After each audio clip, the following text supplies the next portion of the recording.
Welcome back to Wild West Stories, where the forgotten tales of the American frontier come alive with all their raw justice, moral complexity, and human courage. I'm your storyteller, and today we're journeying to 1873 Arizona territory, where the harsh desert sun exposed more than just the cracked earth. It revealed the true nature of those who called this unforgiving land home. This is the story of Sarah Mitchell, 8 months pregnant and alone on her remote homestead after her husband's tragic death in what everyone believed was a mining accident. It's about the moment when a dying stranger's confession shattered everything she thought she knew about her loss. And it's about what happens when a grieving widow discovers that sometimes the only justice available is the kind you make with your own hands. In the Arizona territory of 1873, the law was often a luxury that existed only in the larger settlements, leaving isolated homesteaders to face their demons and their enemies with nothing but their own courage and determination. Sarah's story reminds us that maternal instinct, when pushed beyond its limits, can transform the gentlest soul into a force of nature that even the hardest men learn to fear. So settle in for a tale that will challenge everything you think you know about mercy, motherhood, and the terrible price of frontier justice. Because what Sarah Mitchell did to the man who confessed to murdering her husband would become legend in a territory where legends were written in blood and carved into desert stone. Let's begin. The Arizona sun blazed down upon Sarah Mitchell's shoulders with the relentless intensity of divine judgment. Each burning ray a reminder that she was 8 months pregnant, utterly alone, and struggling to survive in a land that seemed designed to test the limits of human endurance. The year was 1873, and the desert stretched endlessly in all directions from her small homestead, a patch of stubborn earth that she and Tom had wrestled from the wilderness with nothing but hope, determination, and the kind of backbreaking labor that either killed a person or transformed them into something harder than the desert itself. 6 months had passed since the cave-in at the Copper Crown mine claimed her husband's life. 6 months of sleepless nights when she jolted awake, her hand instinctively reaching across the bed for the warm, solid presence that would never again share her dreams or ease her fears. 6 months of making every decision alone, from the mundane choices of what to cook for dinner to the life or death calculations of whether their dwindling savings would last through the winter. The Mitchell homestead bore the scars of a woman's solo struggle against impossible odds. The main house, built from adobe bricks that Tom had formed with his own hands, showed signs of deferred maintenance: shutters that hung slightly crooked, a roof that leaked in 3 places during the rare desert storms, and a front porch where loose boards creaked ominously under even Sarah's slight weight. The barn that housed their 2 remaining horses needed new supports. The chicken coop required mending after a coyote attack the previous month, and the vegetable garden that had once been Sarah's pride was now reduced to a few struggling rows of beans and squash that she tended with desperate efficiency. Yet despite the visible decay of infrastructure, Sarah had managed to keep the essentials functioning through sheer force of will. The well that Tom had dug with characteristic persistence still produced clean, cold water from depths that defied the desert's attempts to claim it. The small kitchen garden, though reduced in scope, continued to provide enough vegetables to supplement their stores, and the 2 horses, while aging and somewhat neglected, remained healthy enough to pull the wagon on the monthly trips to Dusty Creek for supplies. This particular morning dawned with the promise of another scorching day, the kind that could kill the unwary and challenge even the most experienced desert dwellers. Sarah emerged from the house before sunrise, moving with the careful deliberation of someone whose center of gravity had shifted dramatically over the past months. Her pregnancy had progressed to the point where every movement required conscious thought, every task demanded twice the usual effort, and every night brought new aches and pains that reminded her of how vulnerable she had become. The baby kicked vigorously as she bent to collect eggs from the hen house, a strong, insistent movement that made her pause and press both hands against her swollen belly. Tom had been convinced the child was a boy, claiming he could tell by the way the baby moved during Sarah's pregnancy. "That's a fighter in there," he would say, grinning as he felt their child's restless energy. "A little frontiersman ready to take on the world." The memory brought tears to Sarah's eyes, as such memories always did. Tom had been so excited about becoming a father, so full of plans for their child's future. He had talked about teaching their son to ride and shoot, about passing down the skills necessary to survive and thrive in the territory. He had dreamed of expanding their small ranch, perhaps buying cattle, building a legacy that their children and grandchildren could inherit and improve upon. All of those dreams had died with him in the depths of the Copper Crown mine, crushed beneath tons of rock in what the mine foreman had called one of those tragic accidents that sometimes happen in this dangerous business. The company had paid for Tom's funeral and offered Sarah a small settlement, enough to cover immediate expenses but nowhere near sufficient to secure her long-term survival. The message had been clear. Take the money, sell the homestead, and return to whatever family might take in a pregnant widow. But Sarah had refused to leave. This harsh, unforgiving patch of desert was all she and Tom had ever owned, the only place where they had been truly happy together. The thought of abandoning it felt like betraying not just Tom's memory, but the dreams they had shared during their brief, joyful marriage. As she moved through her morning routine, feeding the chickens, checking the horses, drawing water from the well, Sarah tried not to think about the practical realities that pressed upon her with increasing urgency. The food stores were running dangerously low, and her credit at Morrison's General Store in Dusty Creek had been quietly suspended after her last payment came up short.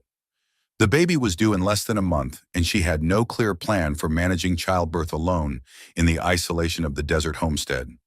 Dr. Harrison in Dusty Creek had offered to attend the birth, but his fee was beyond Sarah's means, and she was too proud to accept charity from a man who had already done more than enough by providing free consultations during her pregnancy. Mrs. Chen, the Chinese woman who ran the boarding house in town, had knowledge of midwifery and had hinted that she might be willing to help, but reaching her when labor began would require either perfect timing or considerable luck. More troubling than the practical challenges were the signs that Sarah's isolation was attracting the wrong kind of attention. Twice in the past month, she had spotted riders observing the homestead from distant hills, men who disappeared whenever she looked directly at them, but whose presence filled her with unease. Tom had warned her about the predators who watched for signs of weakness, who saw a woman alone as an opportunity for easy profit through theft, intimidation, or worse. The Winchester rifle that hung above the fireplace was loaded and ready, and Sarah had practiced with it enough to hit targets at reasonable distances. But she harbored no illusions about her ability to defend herself against multiple attackers, especially in her current condition. 8 months pregnant, she moved slowly, tired easily, and would be at a severe disadvantage in any physical confrontation. These dark thoughts were interrupted by a sound that didn't belong to the morning symphony of desert life. The labored breathing and irregular hoofbeats of a horse being ridden hard by someone in distress. Sarah straightened from the chicken coop, her hand instinctively moving to the old Colt revolver that she now carried constantly in her apron pocket. A lone rider approached from the south, weaving in his saddle with the erratic movement of someone who was either drunk, injured, or both. Even from a distance, Sarah could see dark stains on his shirt that looked suspiciously like blood. His horse, a fine bay gelding that had clearly been pushed beyond its limits, stumbled as it neared the homestead fence, and the rider swayed dangerously before catching himself on the saddle horn. Every instinct screamed at Sarah to retreat to the house and bar the door. A wounded stranger arriving at an isolated homestead rarely brought anything but trouble, and she was in no condition to handle complications. But as she watched, the rider lost his grip entirely and toppled from his horse, hitting the hard-packed earth with a sound that made her wince in sympathy. He lay motionless in the dust 20 yards from her front gate, and Sarah could see the steady seepage of blood into the thirsty desert soil beneath him. His horse, freed from its burden, wandered a few steps away and stood with its head hanging low, exhausted and confused. The man was dying. Whatever violence had brought him to her doorstep, whatever crimes he might have committed or enemies he might have made, right now he was simply another human being in desperate need of help. And despite every practical consideration that argued against involvement, Sarah found herself walking toward him with the revolver ready, but not quite aimed. Tom had always said that her compassion was both her greatest virtue and her most dangerous weakness. "You've got a heart big enough to save the world, darling," he would tease her. But someday that heart's going to get you into trouble you can't get out of.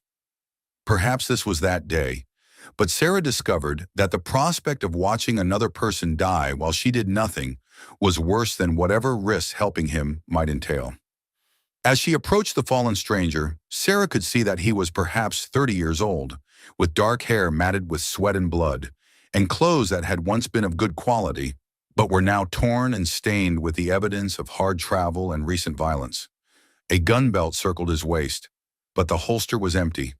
Whatever confrontation had left him wounded had also cost him his weapon. "Sir," she called softly, maintaining a careful distance of several feet. "Can you hear me?" His eyes fluttered open, brown as creek water and filled with pain that seemed to extend far beyond physical injury. For a moment they struggled to focus on her face, and she could see him trying to process his surroundings and circumstances. "Water," he whispered, the word barely audible through cracked lips. "Please, water." Sarah hesitated, calculating risks and possibilities. Helping him would mean leaving herself vulnerable, potentially bringing unknown dangers into her home. But leaving him to die would violate every principle her father had taught her about Christian charity and human decency. "What's your name?" she asked, her voice steady despite the uncertainty churning in her stomach. "Jake," he managed, his voice gaining slightly in strength. "Jake Morrison. Was riding north when..." He paused, struggling with either pain or memory. "Got bushwhacked near Saguaro Springs. 3 men.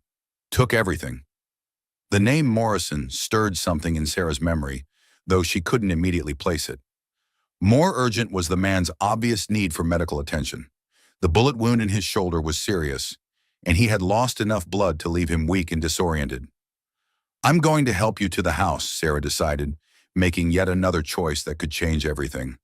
"But I'm keeping this gun handy, and I know how to use it." Jake Morrison nodded weakly, understanding and accepting the terms of her assistance. "Yes, ma'am, just please don't let me die out here." Getting him to the house proved to be an ordeal that tested the limits of Sarah's strength and endurance. Morrison was nearly dead weight, barely able to support himself even with her help, and by the time she maneuvered him through the front door and onto the spare cot in what had been Tom's workshop, both of them were exhausted and fighting off waves of dizziness. The workshop still bore traces of Tom's presence, tools hanging in neat rows on the walls, half-finished projects abandoned when death claimed their creator. The lingering scent of wood shavings and leather oil that had been his constant companions. Sarah tried not to think about the symbolism of bringing a wounded stranger into this sanctuary of memory as she focused on the immediate task of keeping him alive. The bullet wound in Morrison's shoulder was serious, but not immediately fatal, assuming infection could be prevented. Sarah had enough experience with injuries. Tom had come home from the mine with various cuts, burns, and sprains over the years, to clean and dress the wound with reasonable competence. As she worked, cutting away his bloodied shirt and cleaning the injury with precious water and whiskey, Morrison drifted in and out of consciousness, occasionally muttering words she couldn't quite understand. It was during one of these delirious episodes that he said something that made Sarah's blood freeze in her veins and her hands still on the bandage she was tying. "Tom Mitchell," he mumbled, his unfocused eyes staring at something only he could see. "Stupid fool. Shouldn't have been there when we..." "The gold." Sarah's world seemed to tilt on its axis. "What did you say?" But Morrison had slipped back into unconsciousness, leaving her alone with words that felt like a dagger thrust directly into her heart. Tom Mitchell, her husband's name, spoken by a stranger she had never seen before, in the context of gold and what sounded suspiciously like regret or guilt. She finished bandaging the wound with hands that trembled for reasons that had nothing to do with exhaustion or the physical demands of the task. Then she settled into the chair beside the cot, the revolver heavy in her lap, and prepared to wait for Jake Morrison to regain consciousness and explain how he knew her dead husband's name. The afternoon stretched endlessly as Sarah sat vigil beside the unconscious stranger.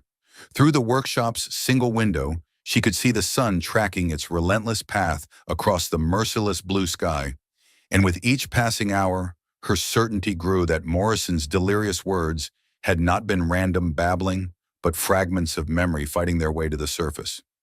The name Morrison had finally clicked into place in her mind. Morrison's General Store in Dusty Creek, where she had maintained credit until recently. The proprietor was Owen Morrison, a portly man in his 50s, who had always been cordial enough when Tom was alive and money was flowing freely, but who had turned increasingly cold and distant after Tom's death, and Sarah's financial situation became precarious. Could this wounded stranger be related to the storekeeper? And if so, what possible connection could either of them have to Tom's death in the mine collapse? As evening approached and the desert began its transformation from furnace heat to the bitter cold that could kill the unwary, Morrison's breathing grew steadier and his color improved slightly. Sarah's nursing had succeeded in pulling him back from death's threshold, but with recovery would come consciousness, and with consciousness would come the reckoning that Sarah both dreaded and desperately needed. She rose stiffly from her chair, her back protesting after hours of uncomfortable vigilance, and moved to the window to check on Morrison's horse. The animal had wandered closer to the house and was now grazing on the sparse grass near the well, apparently recovered from its hard journey. It was a fine-looking gelding, well cared for and obviously valuable, not the mount of a common drifter or petty criminal. The implications of this observation added another layer of complexity to the mystery. If Jake Morrison could afford such a horse, he was either successful in some legitimate endeavor or very successful in illegitimate ones. Either possibility suggested resources and connections that could prove dangerous for a woman alone in the desert. As darkness fell and Sarah lit the oil lamp that would serve as her companion through another long night of uncertainty, she found herself thinking about Tom and the conversations they had shared about the dangers of frontier life. He had always been protective of her, sometimes to the point of being overprotective, but his warnings about the predators who haunted the edges of civilization had proven all too prophetic. "There are men out here who see kindness as weakness, darling," he had told her on more than one occasion. "Men who will take advantage of decent people and feel no shame about it. You've got to be careful who you trust, especially if something ever happens to me." Something had happened to him, and now Sarah was facing exactly the kind of situation he had warned her about. But as she settled back into her chair beside the unconscious Morrison, she realized that her situation might be even more dangerous than Tom had imagined. Because if her growing suspicions were correct, the greatest threat to her safety might not be a random stranger seeking to exploit her vulnerability, but someone with a very specific connection to her husband's death.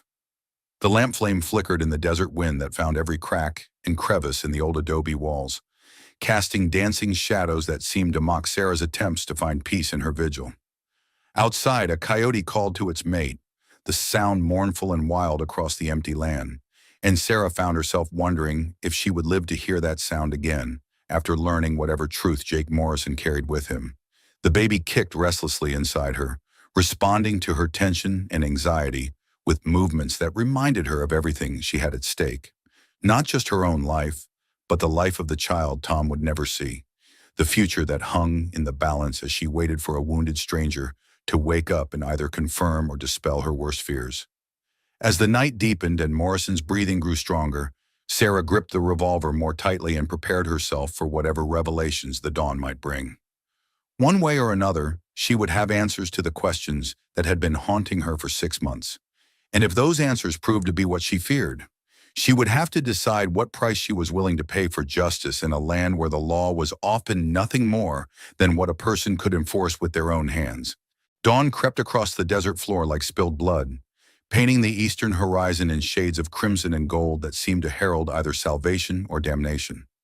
Sarah had dozed fitfully in her chair through the long night, startling awake at every sound, every shift in Morrison's breathing, every whisper of wind through the gaps in the adobe walls.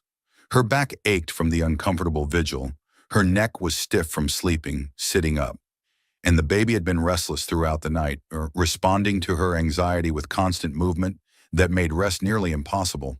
But Morrison was alive, and as the first light filtered through the workshop's single window, she could see that his color had improved significantly. The fever that had burned through him during the night was breaking, and his breathing had settled into the steady rhythm of genuine healing sleep, rather than the shallow, labored pattern of someone fighting for life. Sarah rose carefully from her chair, her hand pressed to her lower back where the pain had settled into a constant, grinding ache. 8 months pregnant and spending the night in a hard wooden chair was not a combination her body appreciated, and she moved with the stiff, careful gait of someone whose physical reserves were nearing their limits. The baby kicked hard as she stretched, a strong, insistent movement that made her gasp and grab the edge of the work table for support. The contractions she had been experiencing over the past few weeks were becoming more frequent and more intense, though they hadn't yet settled into the regular pattern that would signal the onset of actual labor. Dr. Harrison had warned her that stress could trigger premature birth, and the events of the past day had certainly provided more stress than any pregnant woman should have to endure. "Easy, little one," she murmured, rubbing circles on her belly in the soothing motion that sometimes calmed the baby's more vigorous movements. "Mama's handling things as best she can." A soft groan from the cot drew her attention back to Morrison, who was stirring for the first time since losing consciousness the previous evening. His eyes opened slowly, blinking against the dim light as they struggled to focus on his surroundings. For a moment, confusion clouded his features as he tried to reconcile where he was with his last clear memories. Sarah moved closer but remained out of arm's reach, the revolver once again in her hand, though not quite pointed at him. She had learned during her months alone that survival sometimes required projecting strength, even when you felt anything but strong. "Good morning, Mr. Morrison," she said quietly, her voice steady despite the emotions churning beneath the surface. "You're looking much better." Morrison tried to sit up, winced at the pain in his shoulder, and settled back against the thin pillow with a grimace. "You saved my life," he said simply, his voice hoarse but much clearer than it had been the previous day. "I owe you a debt I can never repay." "Maybe you can," Sarah replied, her tone taking on an edge that made Morrison's eyes sharpen with sudden wariness. "By explaining what you meant when you mentioned Tom Mitchell yesterday." The change in Morrison's expression was immediate and unmistakable. The gratitude in his eyes flickered and died, replaced by a guarded caution that confirmed Sarah's worst suspicions. He knew exactly what she was talking about, and his knowledge was something he had hoped to keep hidden. "I don't know what you mean," he said carefully, but the lie was written plainly across his face. "My husband," Sarah continued, her voice growing harder with each word, "Tom Mitchell. You mentioned his name while you were fevering, said something about him being a fool and something about gold. I want to know what you meant." Morrison was quiet for a long moment, his gaze shifting between Sarah's face and the gun in her hands. She could almost see him calculating odds and possibilities, trying to determine how much she actually knew versus how much she was guessing. "Mrs. Mitchell," he said finally, his voice carrying a weariness that seemed to come from somewhere deeper than physical exhaustion. "Some truths are better left buried with the dead." "The only thing buried is my husband," Sarah snapped, her carefully maintained composure finally cracking. "In a grave I visit every Sunday, mourning a man who died in what everyone told me was a tragic accident. But you're suggesting it was something else, aren't you?"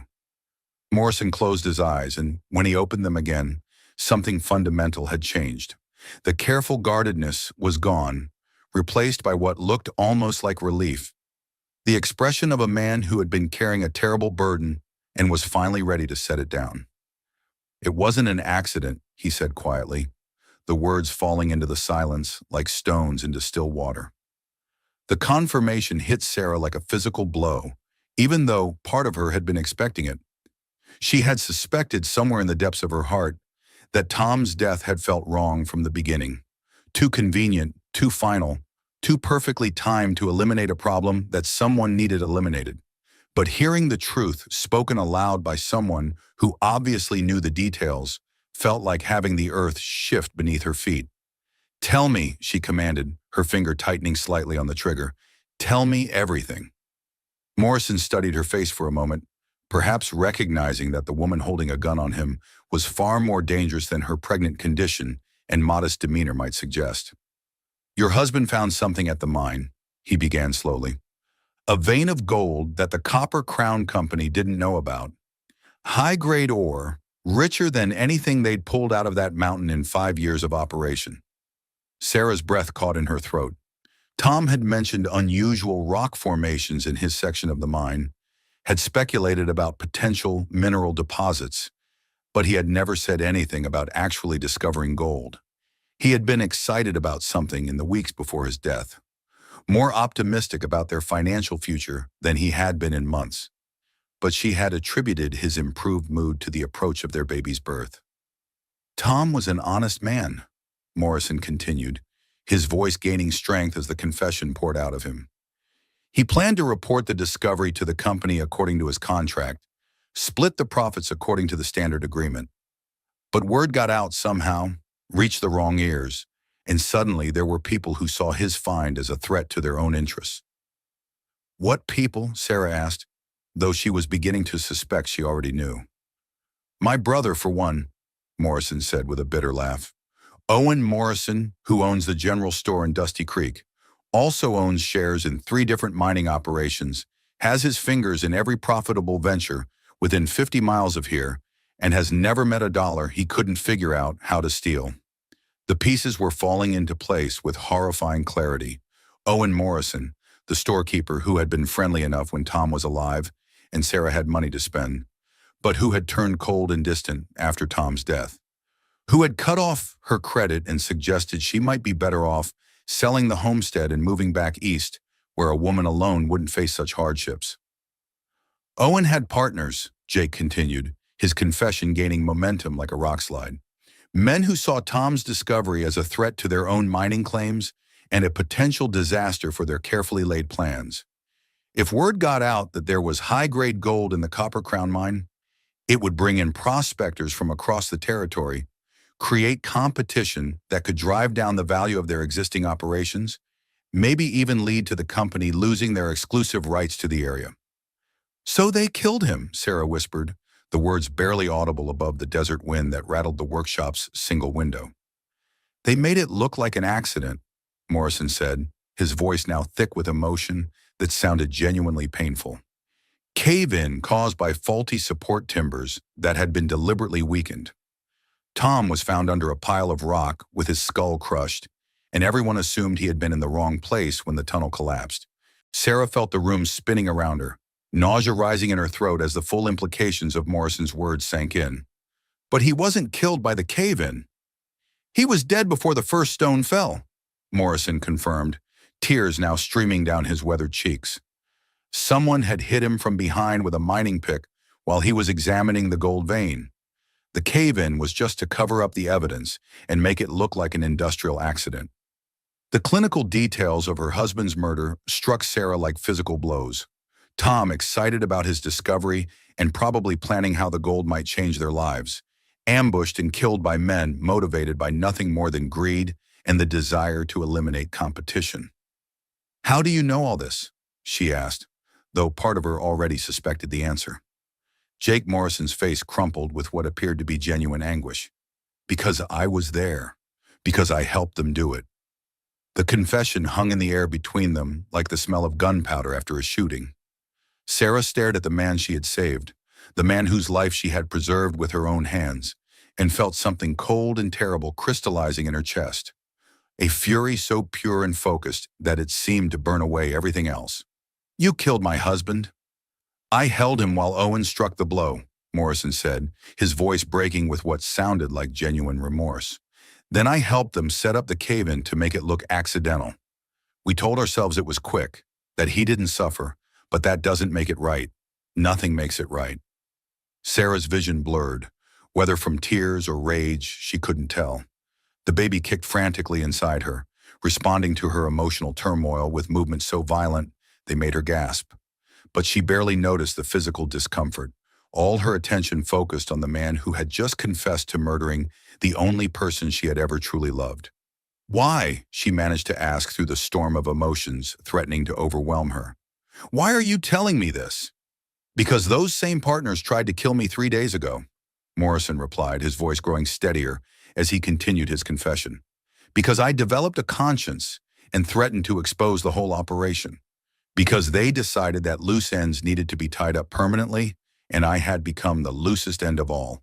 He struggled to sit up slightly, wincing as the movement pulled at his wounded shoulder.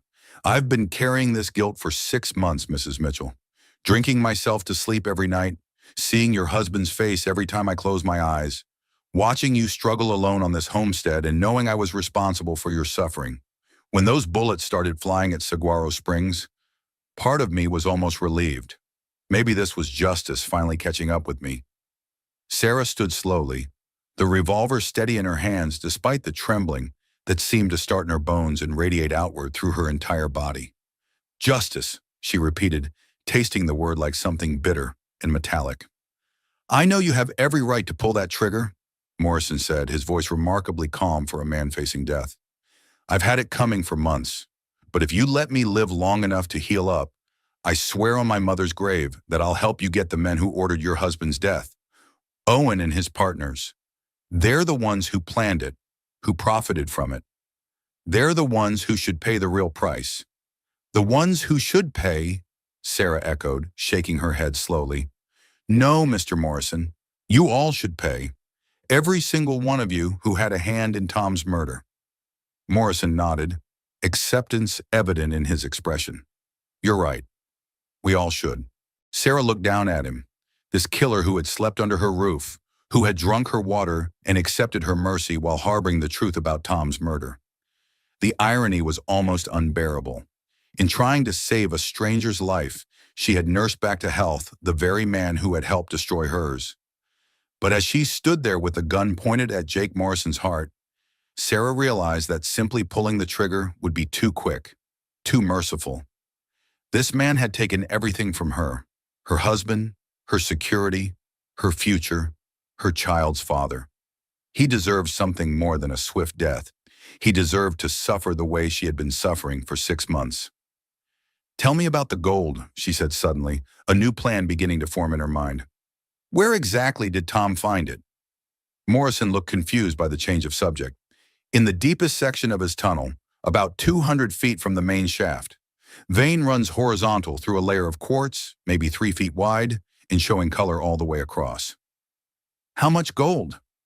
Enough to make everyone involved rich beyond their wildest dreams, Morrison said. High-grade ore that would assay out at maybe $40, $50 per ton. Could be worth hundreds of thousands of dollars if properly worked. Sarah felt her heart racing as the implication sank in.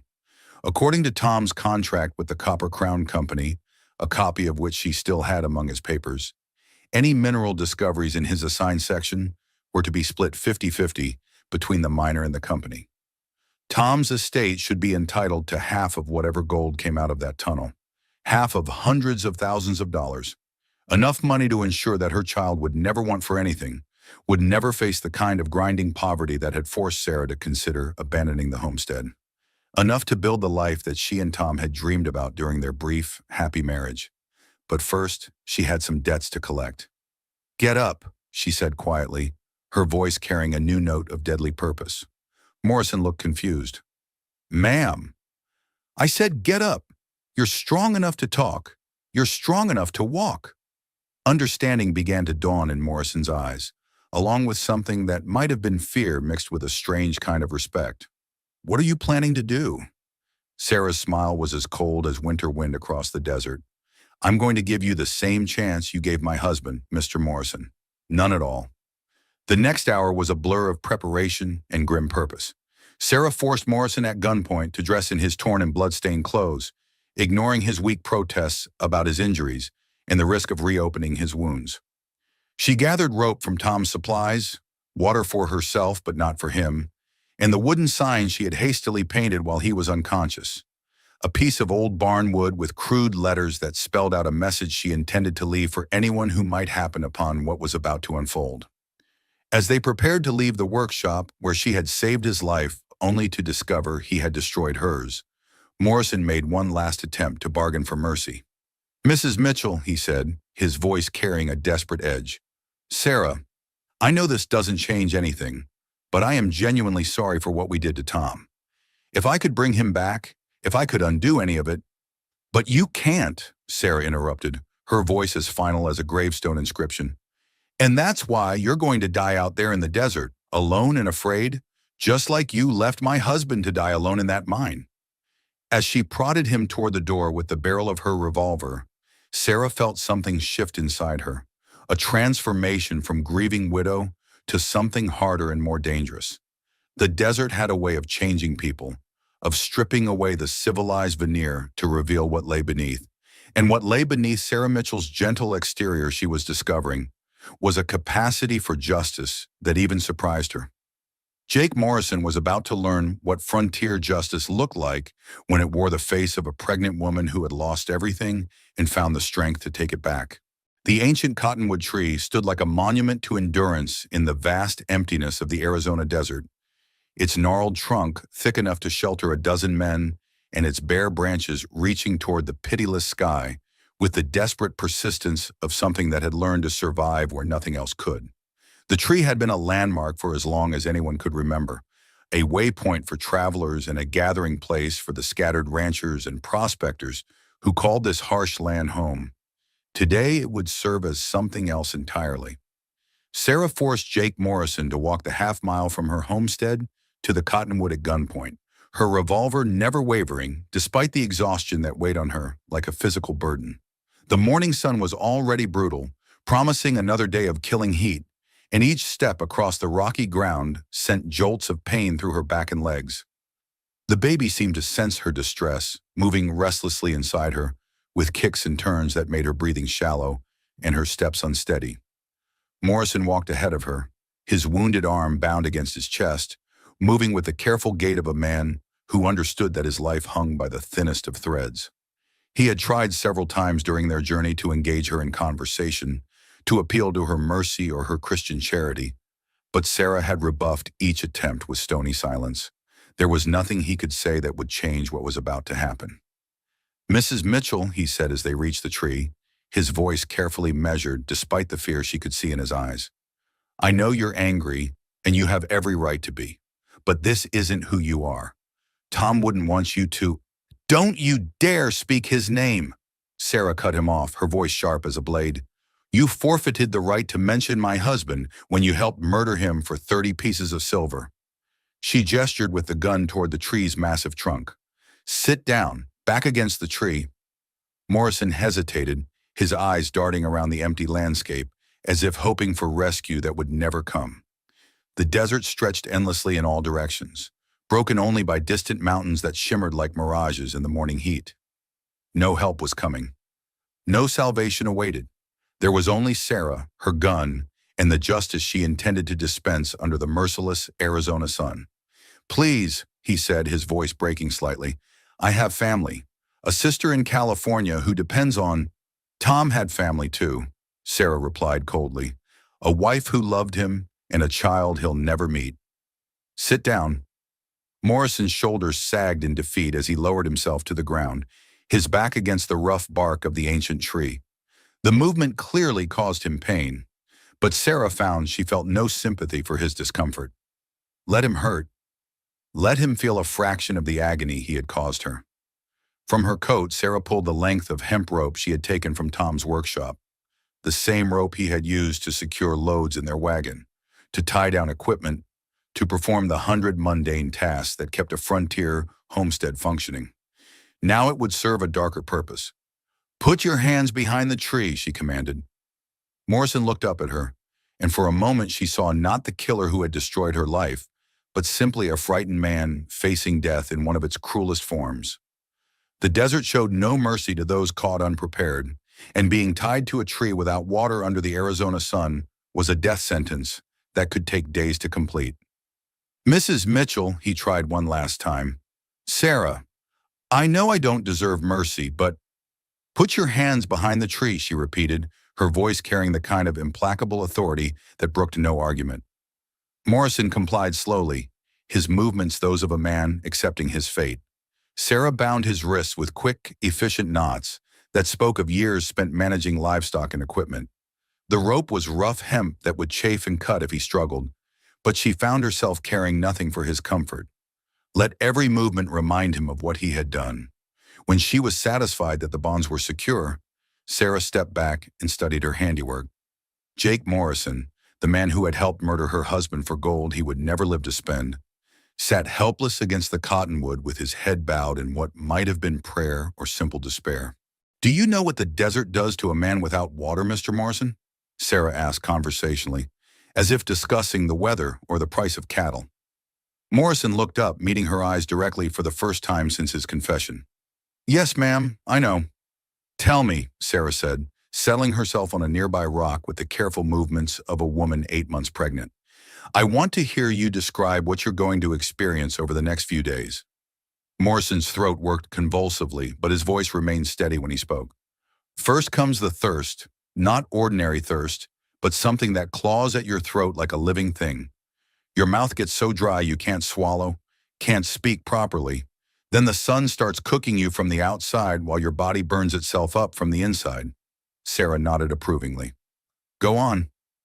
"The hallucinations start on the second day," Morrison continued, his voice growing hoarser with each word.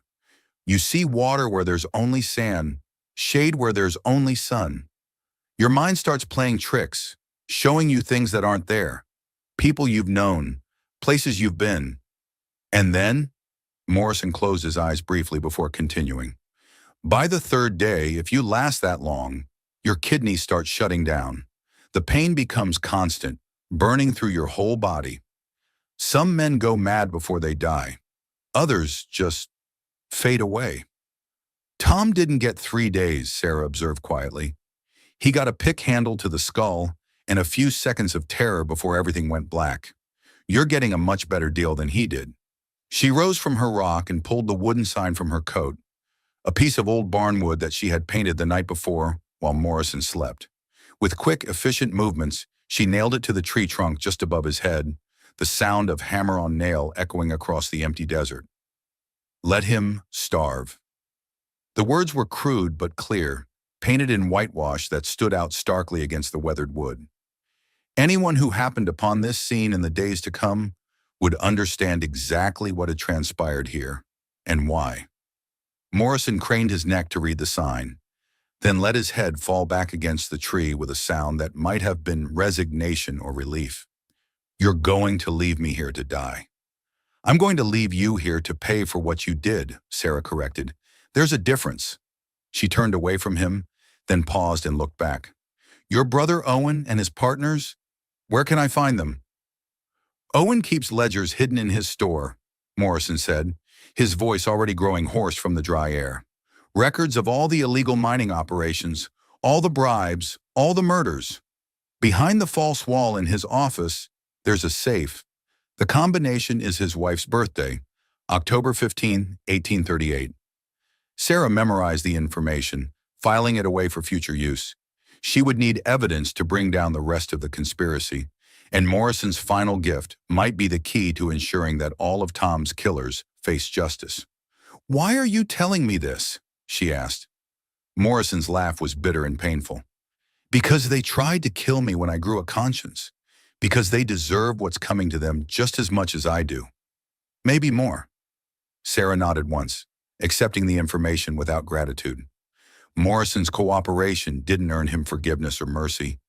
It simply made her task of hunting down his accomplices easier.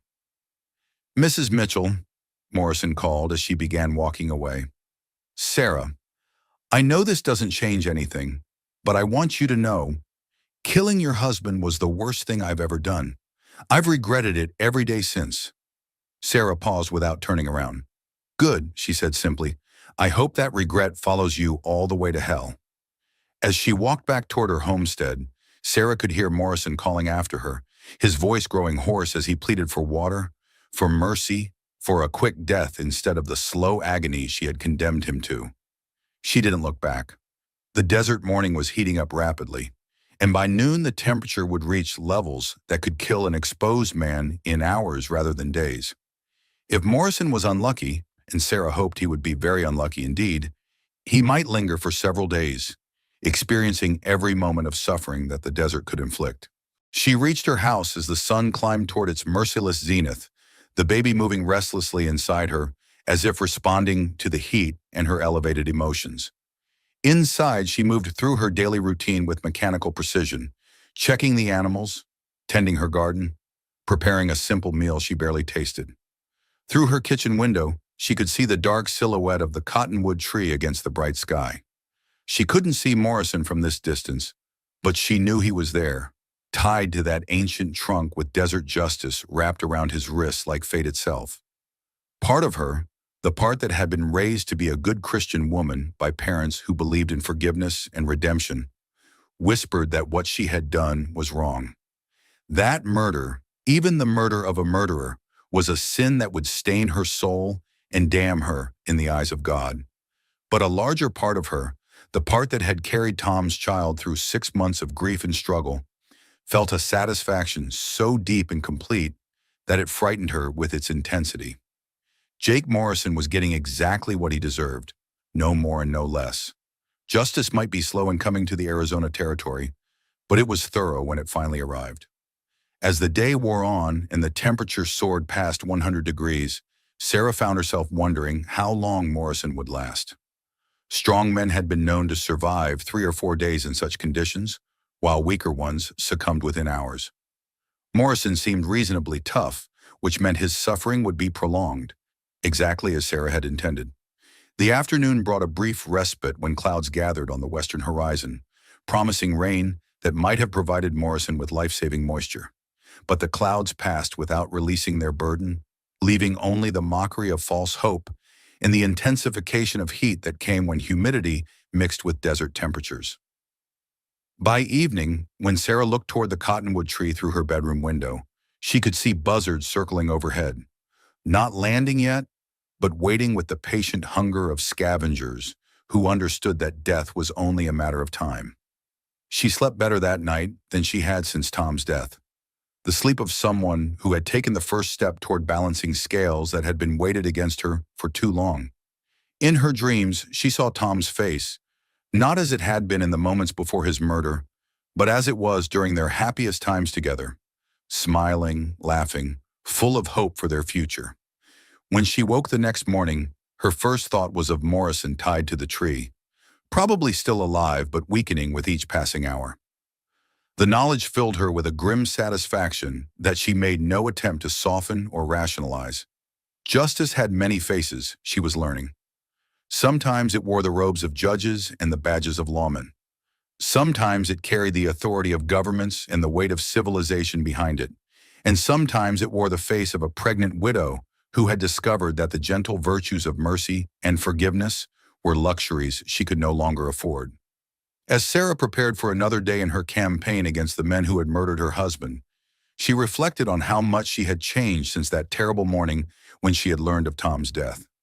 The naive young woman who had married for love and believed that goodness would always triumph over evil was gone, replaced by someone harder and more pragmatic. Someone who understood that in a land where the law was often absent, justice was what you made it. And Sarah Mitchell was just getting started making justice for the men who had destroyed her life.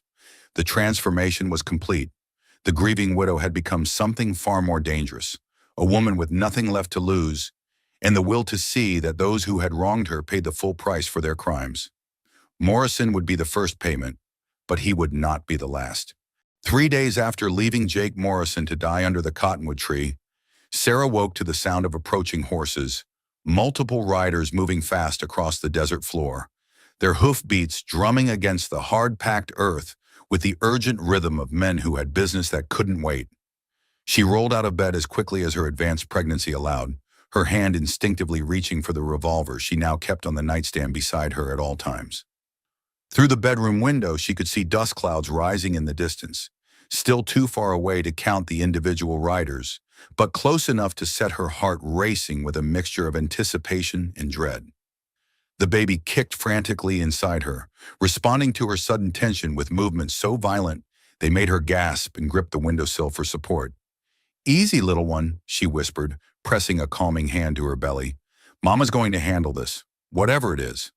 But as she watched the approaching riders resolve into distinct figures, 4 men on horseback, riding with the purposeful determination of people who knew exactly where they were going and why, Sarah realized that handling this situation might require more than determination in a single revolver.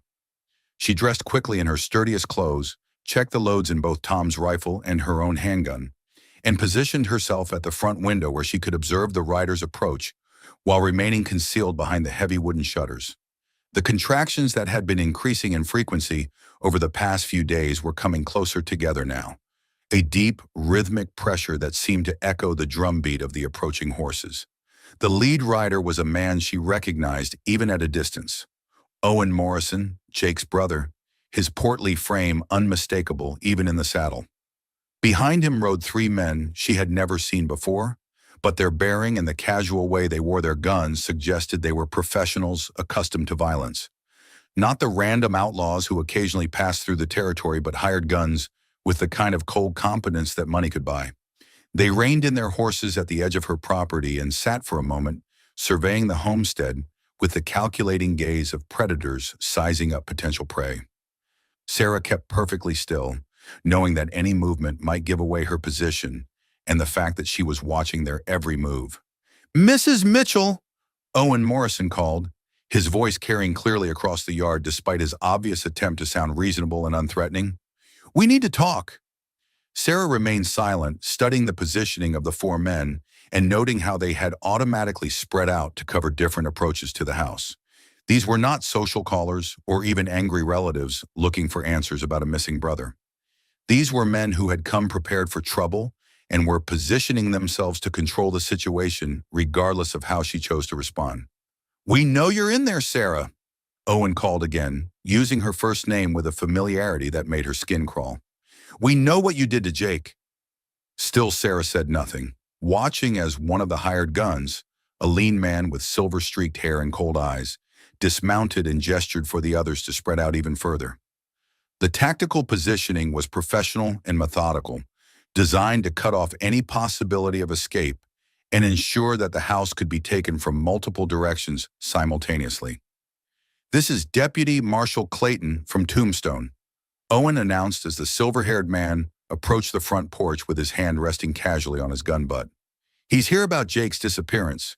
Now you can make this easy on yourself by coming out and talking to us, or we can come in and get you." Sarah almost laughed at the transparent lie.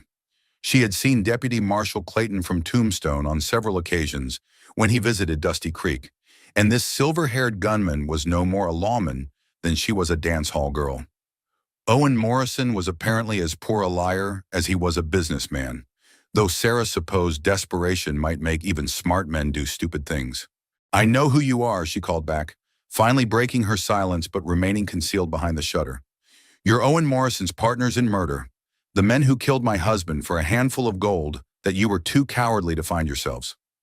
The admission hung in the air like smoke from a gun barrel, and Sarah watched as the four men exchanged meaningful glances.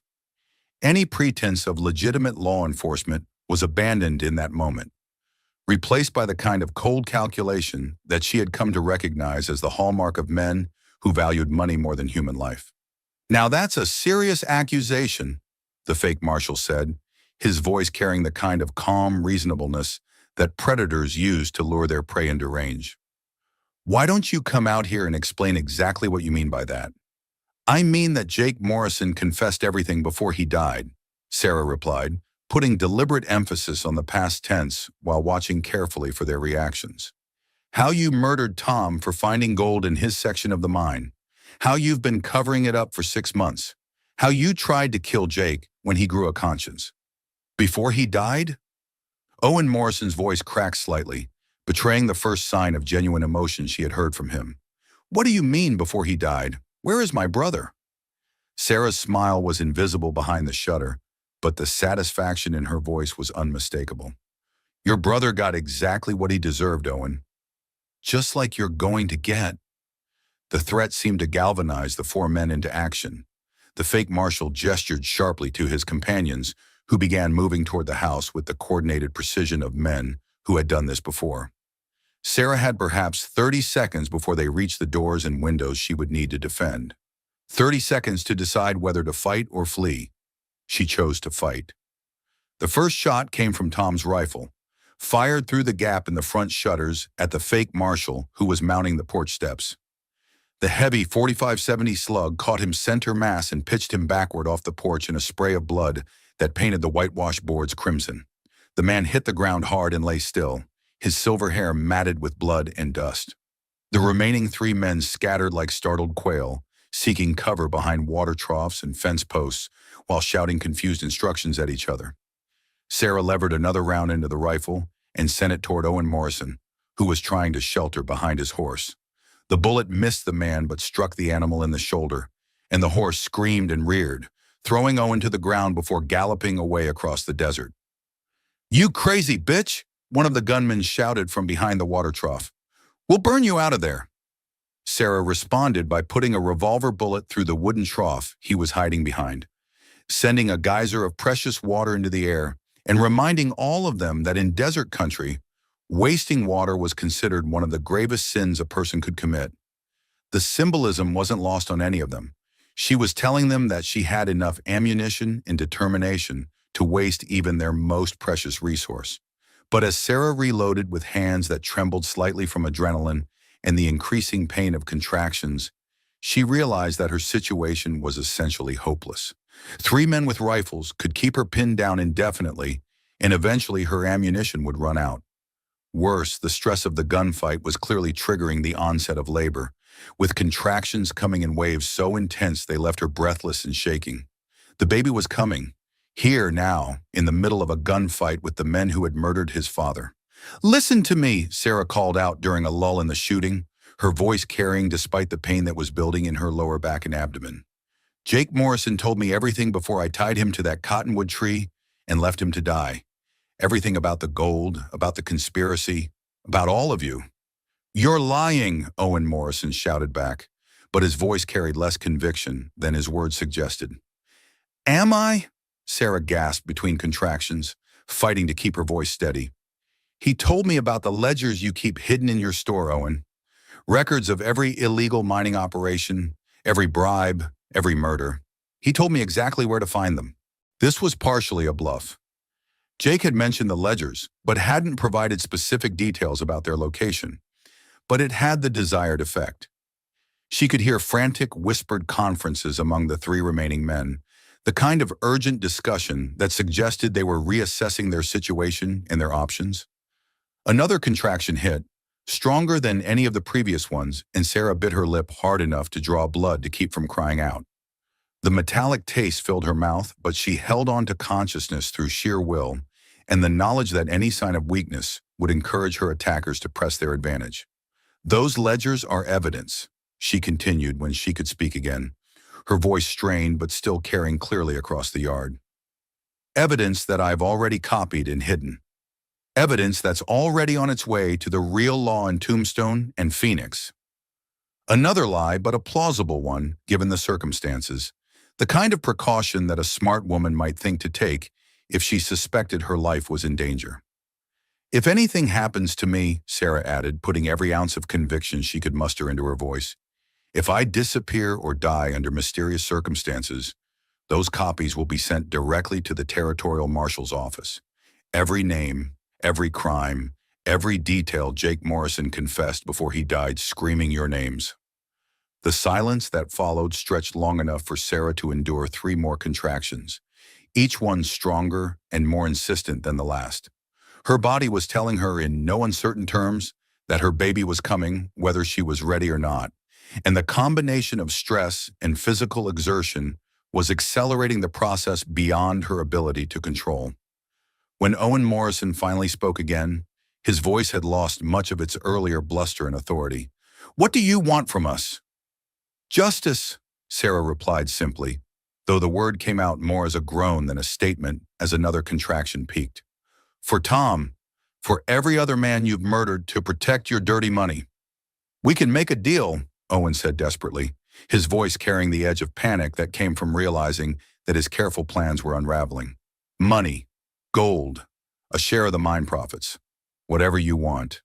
Sarah's laugh was bitter as alkali dust. "What I want is my husband back alive.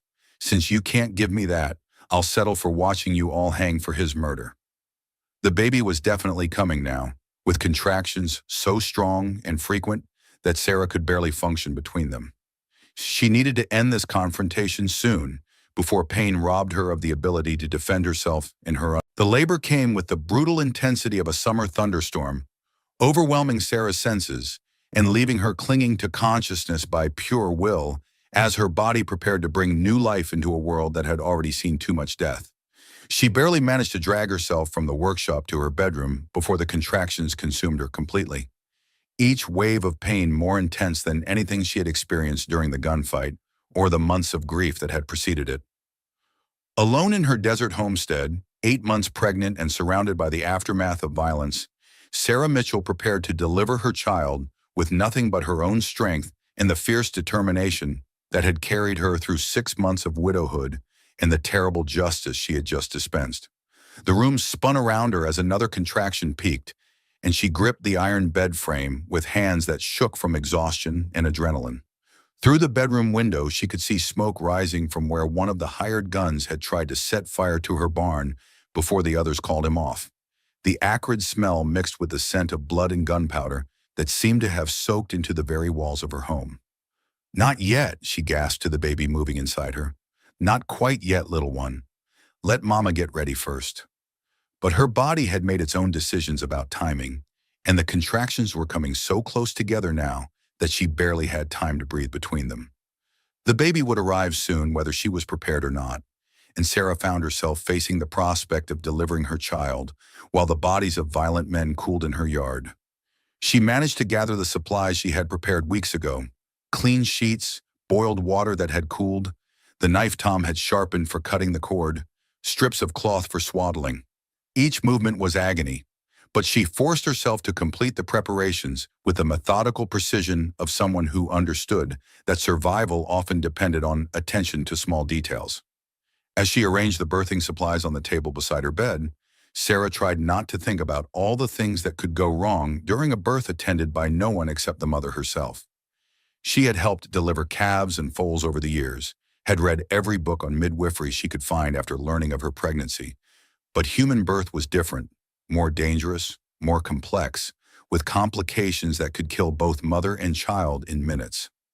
Another contraction built like a wave gathering strength far out at sea, and when it crashed over her, Sarah understood that the real work was beginning.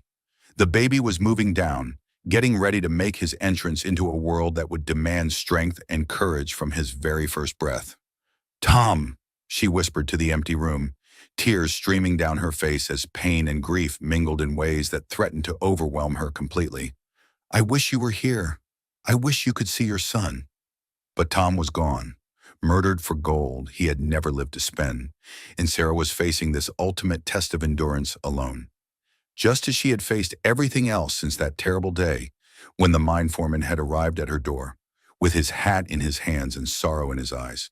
The next contraction brought with it an overwhelming urge to push, and Sarah knew that her baby was ready to be born.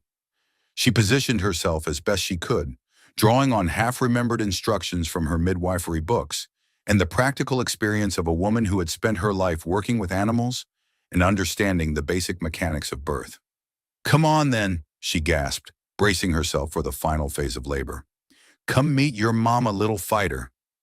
The pain that followed was unlike anything she had ever experienced, a burning, tearing sensation that seemed to split her body in half while simultaneously filling her with a fierce, primitive joy. This was creation in its rawest form, life emerging from suffering, hope born from the ashes of despair. And then, with a rush of fluid and relief that left her gasping, her son slipped into the world with a cry that was both outrage and triumph. Sarah caught him in trembling hands, this perfect tiny life that Tom would never see, and wept tears that were equal parts sorrow and overwhelming love. "Hello, Thomas," she whispered, using the name she and Tom had chosen during those hopeful early months of pregnancy. "Your daddy would have loved you so much." Little Thomas Robert Mitchell was small but clearly healthy, with a full head of dark hair that reminded Sarah painfully of his father, and eyes that seemed to take in his new surroundings with the alert intelligence that she had always admired in Tom. As she cleaned him with shaking hands and wrapped him in the soft blankets she had prepared, Sarah felt something fundamental shift inside her. Not just the physical aftermath of birth, but an emotional transformation that seemed to rearrange her very soul. She was no longer just a widow seeking justice for her murdered husband. She was a mother, responsible for protecting and nurturing this perfect, vulnerable life that depended on her for everything. The weight of that responsibility was both terrifying and empowering, filling her with a fierce protectiveness that made her previous desire for vengeance seem pale by comparison. Outside, the desert wind had picked up, and she could hear it rattling the shutters and carrying away the last traces of gun smoke from the morning's violence. The body of the hired gun she had killed still lay on her front porch, but that was a problem for later. Right now, her entire world had narrowed to the infant in her arms and the overwhelming need to keep him safe and warm and fed. Thomas latched onto her breast with the instinctive hunger of a newborn, and Sarah marveled at the simple miracle of this tiny person who had been growing inside her for months but was now a separate being with his own needs and desires. The sensation of nursing him was strange but deeply satisfying, a biological imperative that connected her to every mother who had ever lived and struggled and fought to protect her children. As afternoon faded into evening and the desert heat began to give way to the bone-deep cold that could kill the unwary, Sarah found herself making plans with the clarity that sometimes came after intense physical and emotional stress. The confrontation with Owen Morrison and his hired guns had been won, but it was only the first battle in a war that would determine not just her own fate, but her son's future. The ledgers that Jake Morrison had mentioned were real. She was certain of that now, having seen Owen's reaction to her bluff about copying them. Those records would contain the evidence she needed to bring down the entire conspiracy, to ensure that all of Tom's killers faced justice and that the gold he had died discovering would provide security for his son. But getting to those ledgers would require careful planning and considerable risk. Owen Morrison and his partners were on the run now, but desperate men were dangerous men, and they would be looking for ways to eliminate the threat she represented. She would have to move quickly before they could regroup or bring in additional hired guns to finish what they had started. Through her bedroom window, Sarah could see the cottonwood tree where Jake Morrison had met his end 3 days earlier. Buzzards had been circling for the past day, and she knew that nature was already beginning the work of reclaiming what remained of her husband's killer. The sight filled her with a grim satisfaction that she made no attempt to moderate or deny. Justice had many faces, she was learning. Sometimes it came through courts and judges and the formal mechanisms of civilization. Sometimes it was delivered by sheriff's posses and territorial marshals with the authority of law behind them. And sometimes it was administered by a pregnant widow with a rifle, and the will to use it in defense of what she loved most. As Thomas slept in her arms, his tiny face peaceful and trusting, Sarah found herself thinking about the future she wanted to build for him. Not just financial security, though the gold from Tom's discovery would certainly provide that. More importantly, she wanted to create a world where justice meant something, where good people didn't have to live in fear of those who were stronger or more ruthless or simply willing to kill for profit. It was an ambitious goal for a woman alone in the desert with a newborn baby and a list of enemies who would stop at nothing to protect their secrets. But Sarah had discovered reserves of strength and determination that she hadn't known she possessed. Resources that seemed to grow stronger rather than weaker in the face of impossible odds. Tomorrow she would begin the work of tracking down Owen Morrison and his partners, of gathering the evidence that would see them hanged for Tom's murder and countless other crimes. She would reclaim the gold that belonged to her husband's estate and use it to build the life that he had dreamed of for their family. But tonight, she simply held her son and marveled at the miracle of his existence. This perfect proof that love was stronger than death and that hope could bloom even in the harshest soil. Thomas Robert Mitchell had been born into a world of violence and injustice, but he would grow up knowing that his mother had fought to make that world better, no matter what the cost. Outside, the desert night settled over the land with its vast carpet of stars and its promise of both beauty and danger. Somewhere out there, evil men were planning their next move, calculating how to eliminate the threat that Sarah represented. But they had made one crucial miscalculation. They thought they were dealing with a grieving widow who could be intimidated or killed like any other obstacle to their plans. They were wrong. They were dealing with a mother now, and there was no force on earth more dangerous than a woman fighting to protect her child. Sarah Mitchell's transformation was complete. The naive young bride who had believed in justice and mercy and the fundamental goodness of humanity was gone. replaced by someone harder and more pragmatic. Someone who understood that in a land where the law was often absent, protection was what you made it. And Sarah was just getting started making protection for the son who would carry his father's name and his mother's uncompromising determination to see justice done, whatever the cost.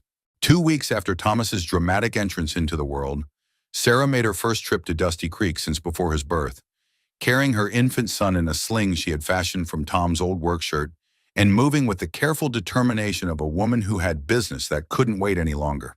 The baby traveled well, sleeping peacefully against her chest as their wagon bumped over the rocky desert road, seemingly oblivious to the significance of this journey for his future security. The town looked the same as always, a collection of weathered wooden buildings clustered around a main street that was more dust than road, populated by the usual mixture of miners, ranchers, and merchants who made their living from the harsh bounty of the Arizona territory. But Sarah noticed details she had never paid attention to before. Which buildings had clear sightlines to the street, which alleys offered escape routes, which rooftops might conceal a man with a rifle. Motherhood, she was discovering, had sharpened her instincts for danger in ways that grief alone had never accomplished. Morrison's General Store sat at the heart of the business district, its substantial two-story structure serving as both commercial center and residence for the family that owned it. Sarah had timed her arrival for midday, when the store would be busy with customers, and Owen Morrison, if he was even still in town, would be distracted by the demands of commerce. She entered with Thomas in her arms, playing the part of a new mother in need of supplies. The other customers, mostly women from the surrounding ranches and mining camps, glanced over with the polite interest that new babies always attracted, unaware of the tension that crackled beneath Sarah's calm exterior. Owen Morrison stood behind the counter, looking older and more haggard than she remembered. The confrontation at her homestead had clearly taken its toll on him, and Sarah could see the nervous tension in the way his eyes darted constantly toward the door and windows. He was a man expecting trouble, which meant he probably wasn't expecting it from a seemingly harmless woman with a baby. "Mrs. Mitchell," he said when he noticed her, his voice carefully neutral despite the fear she could see in his eyes. "Congratulations on the baby. Fine-looking boy." "Thank you," Sarah replied sweetly, her voice betraying none of the cold fury that burned in her chest. Tom would have been so proud to see his son. The mention of her dead husband made Owen flinch visibly, confirming what Sarah had suspected, that her bluff about evidence and ledgers had left him uncertain about how much she actually knew versus how much she was guessing. Other customers in the store glanced over with polite sympathy, unaware that they were witnessing a deadly game of cat and mouse. "I need some things for the baby," Sarah continued, moving deeper into the store while carefully observing its layout. "And I was wondering, I heard Jake might have left some of Tom's personal effects here. Things that were in his locker at the mine when the accident happened." It was a fishing expedition designed to gauge Owen's reaction and gather information about his brother's fate. The effect was immediate and dramatic. Owen's face went pale, and his hands trembled slightly as he gripped the edge of the counter. Jake isn't here right now," he stammered, clearly struggling to maintain his composure. He had to leave town suddenly. Business matters." "I see," Sarah said with apparent disappointment. "Well, perhaps when he returns. I do hope he's well. It would be terrible if something happened to him out there in the desert." The implied threat hit its mark, and Sarah watched with satisfaction as Owen's composure cracked further. He knew exactly what had happened to his brother, and the knowledge was eating him alive with fear and uncertainty. "Actually," Sarah added, as if the thought had just occurred to her, "I wonder if I might use your back room for a moment. Thomas needs changing, and new mothers, well, you understand the urgency of these situations." Owen looked trapped between refusing a reasonable request and allowing her access to areas of his store that he clearly didn't want her to see. Customer courtesy and the presence of other shoppers won out over caution. "Of course," he said reluctantly, "right through that door." The back room was exactly as Jake Morrison had described it, cramped and cluttered, filled with inventory and personal belongings that spoke of a family business built over years of careful accumulation. Sarah's eyes swept the space efficiently while she pretended to tend to Thomas, who was actually sleeping peacefully and needed no attention whatsoever. There, pushed against the far wall and partially concealed by stacked crates, she could see the edge of what appeared to be a heavy wooden chest, the kind of secure storage that a man might use to hide documents he couldn't afford to have discovered. "Thank you so much," Sarah said as she emerged from the back room, Thomas still quiet in her arms. "You've been very kind, just as Jake always was." Owen's relief at her departure was palpable, but Sarah wasn't finished with her reconnaissance. She made several small purchases, baby clothes, basic supplies, while engaging Owen in seemingly innocent conversation that was actually designed to gather intelligence about his routine in the store's security. "I suppose you'll be closing early today," she observed as she prepared to leave. "It being Saturday and all." "Actually, I stay open until 7 on Saturdays," Owen replied automatically, then immediately looked as if he regretted sharing that information. "How dedicated of you," Sarah said with a smile that didn't reach her eyes. "Well, I should be getting Thomas home before the afternoon heat becomes too much for him." As she drove her wagon out of Dusty Creek, Sarah's mind was already working through the details of what would need to happen next. Owen Morrison's nervous behavior confirmed that he was still in possession of the incriminating ledgers Jake had mentioned, and his predictable routine would make planning much easier. She would return that night after the store closed and the town settled into sleep. The evidence she needed was within reach, and with it would come the means to destroy the men who had murdered her husband and threatened her infant son. That evening, after feeding Thomas and settling him in his cradle with the devoted attention that had become second nature, Sarah prepared for what might be the most dangerous night of her life. She dressed in Tom's old work clothes, dark and practical garments that would help her blend into the shadows. She checked and rechecked her weapons, the revolver and a small knife that Tom had carried during his mining days. Most importantly, she reviewed the intelligence she had gathered about Owen's store, mentally mapping every detail Jake Morrison had provided about the location of the hidden ledgers. Behind the false wall in the office, secured in a combination safe that opened to his wife's birthday, October 15th, 1838. The ride back to Dusty Creek under cover of darkness was nerve-wracking, every shadow potentially concealing an enemy, every sound possibly announcing discovery. But Thomas slept peacefully in the makeshift crib she had constructed in the wagon bed, seemingly unaware that his mother was embarking on a mission that could determine the course of his entire life. She left the wagon and baby hidden in a grove of cottonwoods outside town, secured but close enough that she could reach them quickly if escape became necessary.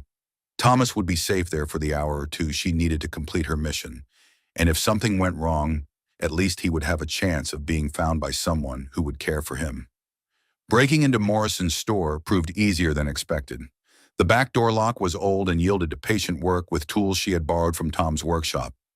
Sarah slipped inside like a shadow, moving by memory and instinct through the cluttered back room to the office she had glimpsed during her afternoon visit. The false wall Jake had described was expertly crafted, but not impossible to locate once you knew what to look for. Behind it, exactly as promised, sat a substantial safe with a combination lock. Sarah's hands trembled slightly as she turned the dial, left to 10, right to 15, left to 38, and held her breath as the mechanism clicked open.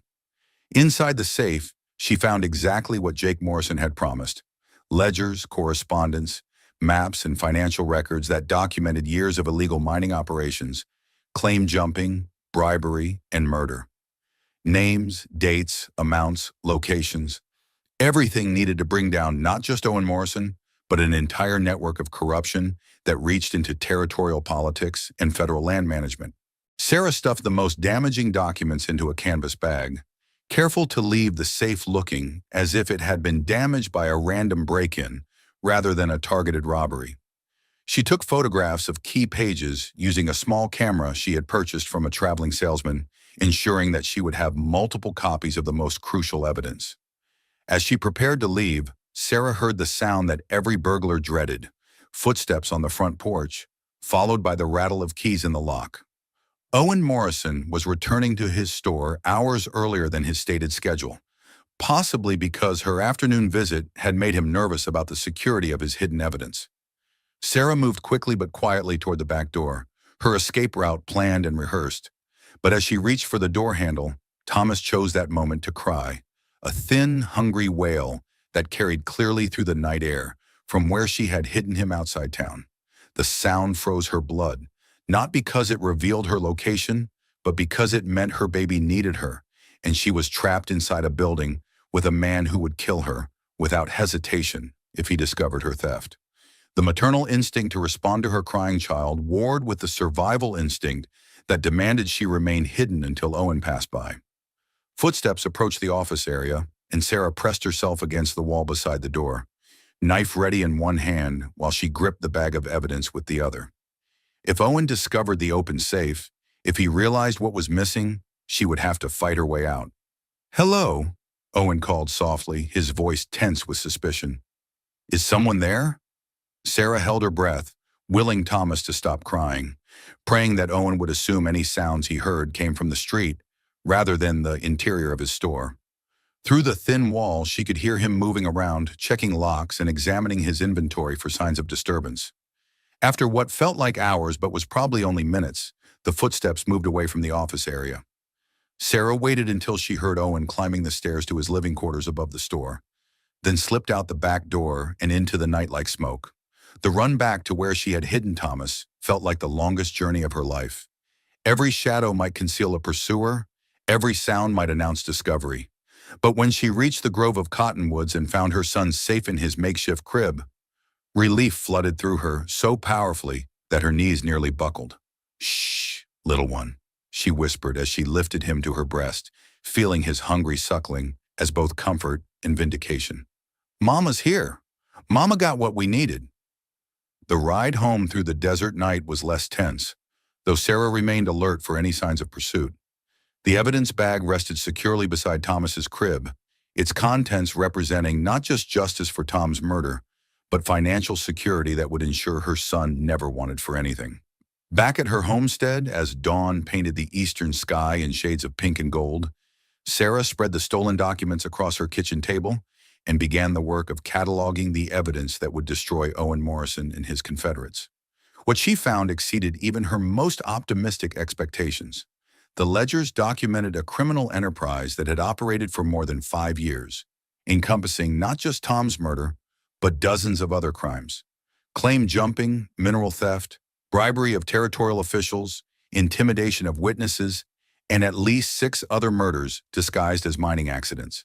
The financial records showed profits in excess of $200,000, with detailed accounting of how the money had been divided among the conspirators. Most importantly for Sarah's immediate situation, the documents confirmed that Tom's section of the Copper Crown mine contained gold deposits worth an estimated $400,000. According to his contract, a copy of which Owen had helpfully filed with his other evidence, Tom's estate was entitled to 50% of any minerals discovered in his assigned area. Sarah Mitchell was not just a widow seeking justice. She was the rightful heir to a fortune that would make her one of the wealthiest women in the territory. But first, she had some hanging to arrange. 3 days later, a heavily armed federal posse rode into Dusty Creek with warrants for the arrest of Owen Morrison and 5 other men on charges, including murder, conspiracy, theft of federal mineral rights, and bribing territorial officials. The evidence Sarah had provided was so comprehensive and damning that resistance was futile. Owen Morrison was found in his store, apparently having spent the past several days drinking heavily and preparing for an outcome he knew was inevitable. He offered no resistance as the marshals placed him in shackles, but his eyes sought out Sarah where she stood with Thomas in her arms, watching from across the street. "You," he said, his voice carrying a mixture of hatred and grudging respect. "You planned this from the beginning." "I planned justice," Sarah replied calmly, "for my husband and for every other man you murdered for money." The trials that followed made headlines throughout the territory and beyond.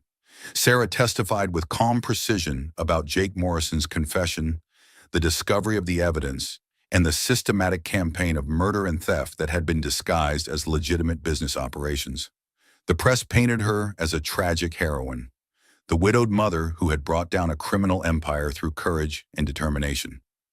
They never learned about Jake Morrison's slow death under the cottonwood tree, or about her midnight break-in at Owen Morrison's store.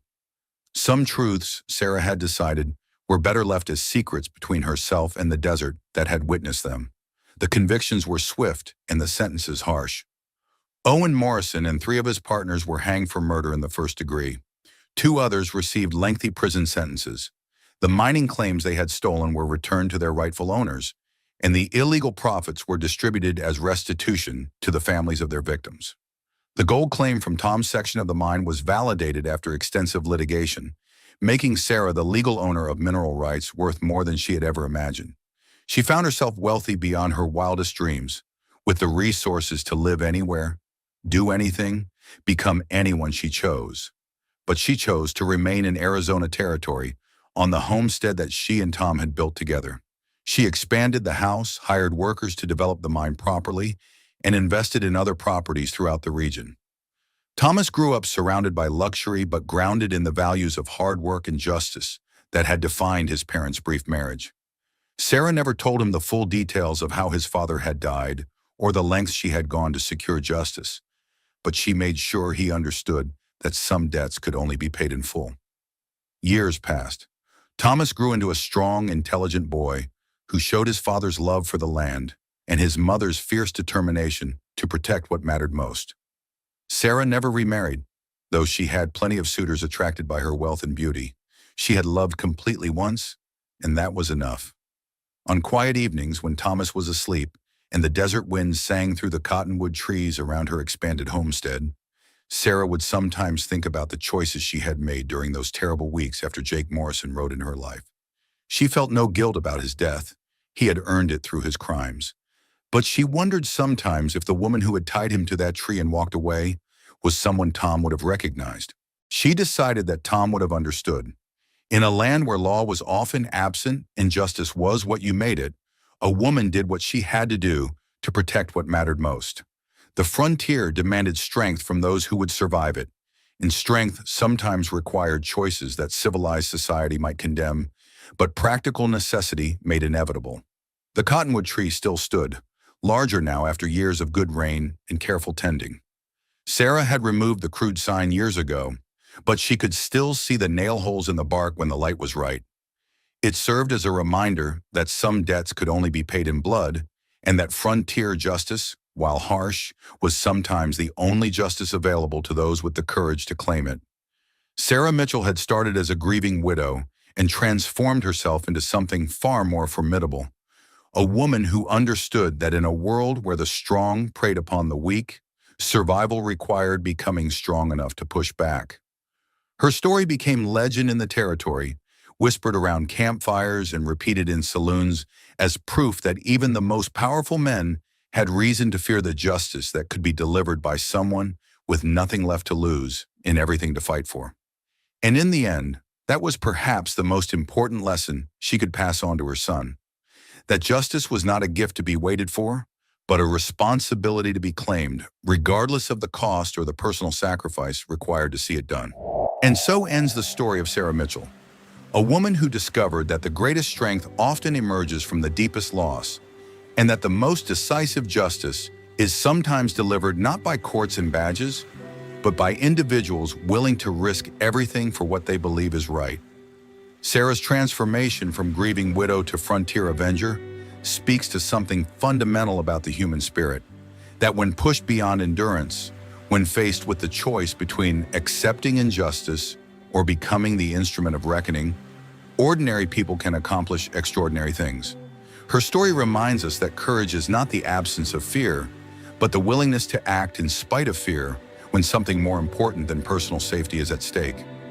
In the harsh landscape of the Arizona territory, Sarah learned that protecting what you love sometimes requires becoming someone you never thought you could be. Her journey from victim to victor, from powerless widow to wealthy matriarch, illustrates the truth that our greatest challenges often reveal our greatest strengths, and that the price of justice, while sometimes terrible, is always worth paying when the alternative is allowing evil to triumph. Sarah Mitchell got exactly what she sought: justice for her husband, security for her son, and the satisfaction of knowing that those who take what doesn't belong to them will eventually face consequences, even if those consequences must be personally delivered. Her story stands as testament to the power of maternal love, the importance of moral courage, and the enduring truth that in a world where might often makes right, Sometimes the only way to restore balance is to become a force of nature yourself. What did you think of Sarah's journey from victim to victor? Have you ever faced a situation where the system failed and personal actions seemed like the only path to justice? Share your thoughts in the comments below. I love hearing how these stories of frontier courage and moral complexity resonate with your own experiences and beliefs about right and wrong. If this tale of a widow's terrible choices and ultimate triumph moved you, don't forget to subscribe for more stories of frontier, justice, and the complex moral decisions that shape the American West. Hit that notification bell so you never miss a story that might challenge your assumptions about courage, consequences, and the true meaning of justice. And remember, in a world that often seems tilted toward those who take what they want through force and deception, sometimes the only way to restore balance is to become the force that pushes back. Sarah Mitchell understood this truth, and her story stands as proof that even the most powerful predators have reason to fear the justice that can be delivered by someone who has lost everything and gained the terrible freedom that comes with having nothing left to lose.